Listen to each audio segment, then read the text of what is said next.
Hello hello और घरों का विषय है लिए कि आज से 200 साल पहले जिसने जन्म लिया और एक समाज में इतिहास रचने वाला काम है। किसी की जयंती पर महिलाओं द्वारा दीप प्रज्वलित किया जा रहा है, तो इस जोरदार एक बार जयकारा लगना चाहिए, बोलो सावित्रीबाई फुले की।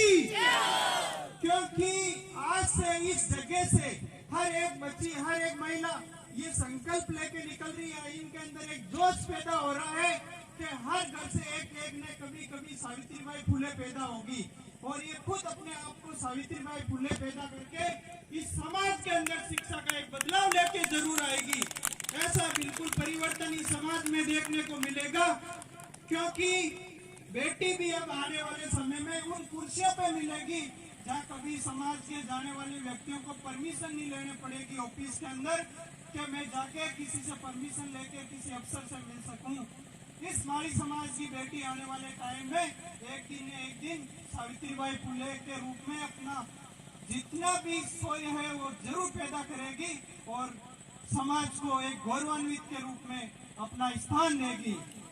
दास जी के आशीर्वाद से वो काम पूर्ण हो चुका है, तो ये समाज में सार्वजनिक घोषणा की जा रही है कि इस 15 बीघा जमीन की रजिस्ट्री हो चुकी है, जो आपके सामने आज प्रस्तुत की जा रही है। आज ये महिलाओं के लिए बहुत बड़ा अवसर है कि इस संस्थान का नाम 200 साल पूर्व जन्म लिया, जिस हमारी पीढ़ी की हमारा अंश सावित्रीबाई फुले, आज उन्हीं के नाम पे इस संस्थान का नाम रखा गया है, सावित्रीबाई फुले शिक्षा जागृति संस्थान। अब हमें इस शिक्षा की जागृति लाना हमारा कर्तव्य रहेगा, और मैं सोच रहा हूं कि आज जो ये परिसर है, ये इतना बड़ा पहले बार मौका होगा राजा, तो आज हमें ये पढ़ लेना है, कभी भी जयंती आए, सावित्रीबाई फुले की जयंती आए, पुण्यतिथि आए, साल में समाज में किए गए महानुभावों द्वारा जो कार्य किए गए उनकी हम 6 जयंतियां मनाते हैं। सावित्रीबाई फुले की जयंती बस आपको 6 दिन के अंदर 6 घंटे ही निकालना है, क्योंकि इस दिन हमारा हृदय परिवर्तन होता है काम करने के लिए देना चाहिए, क्योंकि उनका समय भी अब जैतान पहुंचने का हो गया। और पूर्व के अंदर जोधपुर, उत्तर के अंदर इधर पूरा मेड़ता, जोधपुर, सारे चारों दिशाओं में यह बहुत बड़ा मौका होगा जब ये रजिस्ट्री आज शिक्षा के क्षेत्र में सार्वजनिक समाज में सार्वजनिक की जा रही है, और इसी दौरान अब पुष्प की बारिश होगी आपको। बोले सावित्रीबाई फुले की, बोले संत शिरोमणि लक्ष्मीदास जी महाराज की। बहुत ही आज ये मौली शिक्षण संस्था का जो उद्घाटन था, उसके बारे में क्या विचार है तुम्हारा? यही कि है ना, हमें मतलब है ना शिक्षा को आगे बढ़ाना चाहिए, यही हमारे समाज का एक उद्देश्य है। और इसीलिए ना यहाँ पर 15 बीघा जमीन लेके यहाँ पर एक उद्घाटन किया आज, और सावित्रीबाई मतलब जयंती है, उसके उपलक्ष्य में सभी समाज बंधु आए हैं यहाँ पर, उनका बहुत बहुत अभिमान किया ना, यहाँ पर पहुँचे हैं और उन्होंने यहाँ पर उद्घाटन भी किया, और सब बहुत खुशी महसूस कर रहे हैं। क्या नाम है आपका? ललिता सैनी, आल्यावास।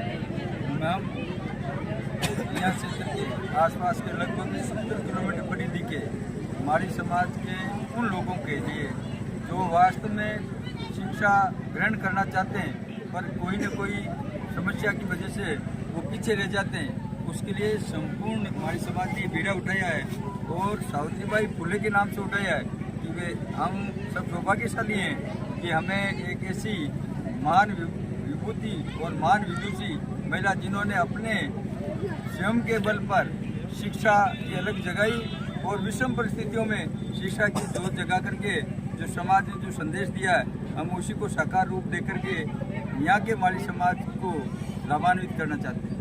और यहाँ के जो कार्य करने के हैं शिक्षा संस्था के बालकृष्ण जी, मैं उनसे भी पूछना चाहूँगी आपने ये मन में कैसा भावना जागृत हुई कि शिक्षा के जो हमारे समाज में पिछड़े हुए हैं और कई बच्चियाँ जैसे हर डिपार्टमेंट में जाते तो उनके बारे में सोचना पड़ता है कि हमारा भी एक ऐसा समाज है, उसके बारे में आपको थोड़ा विचार कैसे हुआ? सर ये विचार सबसे पहले 2006 के अंदर जब मेरे दादाजी का देहांत हुआ उस समय हमारे जो समाज की प्रथाएं थी कि भाई गांव घाट करना जिसमें काफ़ी खर्चा होता है, जिसमें 6-7 हज़ार आदमियों का खाना बनता। उस समय मैं 11th क्लास में था, तो मैंने कहा कि अगर ये काम किस प्रकार से समाज का रोका जाए तो एक ही इसका लास्ट उत्तर आता है कि भाई शिक्षा को बढ़ावा देना। तो मेरे ये 11th से भी ये विचार उस समय से आ गया। मैं 11th में भी छोटे मोटे काम करता था, तो उस काम में जो पैसे मेरे पास होते थे तो उनका कुछ अंश है जो बेरोजगार होते हुए भी जो पैसे कमाता मैं पढ़ाई के साथ, तो उसका गरीब बच्चों के लिए मैं निकाल कर उनको शिक्षा के लिए प्रेरित करता। तो आज से ये लगभग 13 साल पहले मेरे विचार आए।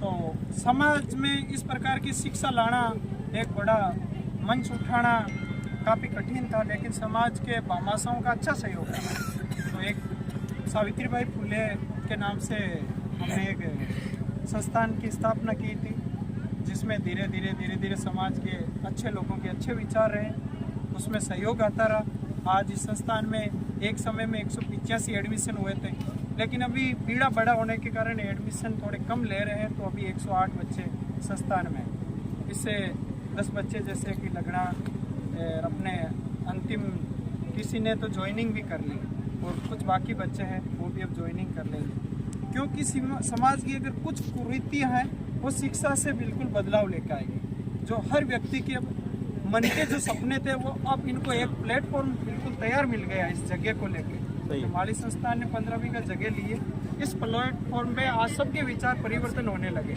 जैसा कि मैं बताऊँ, आज आप भी पधारे तो आपके मन में भी अच्छे अच्छे विचार आज आने लगे।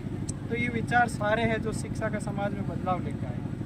इतना कह के मैं आपका भी धन्यवाद करता हूँ कि आप इस शिक्षा में अच्छा महत्व देते, अपना कई बार काम भी करते हैं और समाज में ऐसी बातें भी रखते हैं शिक्षा में। क्योंकि शिक्षा की जो कलम है, जैसे सावित्रीबाई फुले ने उस दौर में भारत में प्रथम महिला शिक्षिका विद्यालय की स्थापना की थी, तो वो आज कलम एक इतिहास के रूप में हम जानते हैं। नहीं कि आज हमने किसी ने सावित्रीबाई फुले को देखा नहीं, लेकिन कलम की ताकत है वो दुनिया की सबसे बड़ी ताकत है, और इस ताकत को हमें सब मिलकर बढ़ाना है। बहुत बहुत धन्यवाद आप। और पूरे देश में सावित्रीबाई और ज्योतिबा फुले का जो भी संस्थाओं ने, राजभवन है, जहाँ भी पहले पढ़ाई के जो एजुकेटेड जितने भी हैं, स्कूल है और बड़े बड़े जैसे विद्यालय हैं, उनमें भी शिक्षा के प्रति जो जागृत होती भावना है वो उनको सबसे पहले याद करते हैं। और विशेष तौर पर यह है कि माली समाज में पहले ये जानते नहीं थे कि सावित्रीबाई फुले कौन थी, महात्मा ज्योतिबा फुले कौन थे। अब हर जगह भावना चेंज हो गई ना, जागृत हो गई। इसीलिए एक दूसरे से मेरा यही निवेदन है कि इस शिक्षा के प्रति जो रिया बड़ी में कार्य किया है बालकृष्ण जी ने, उनको बहुत बहुत धन्यवाद है।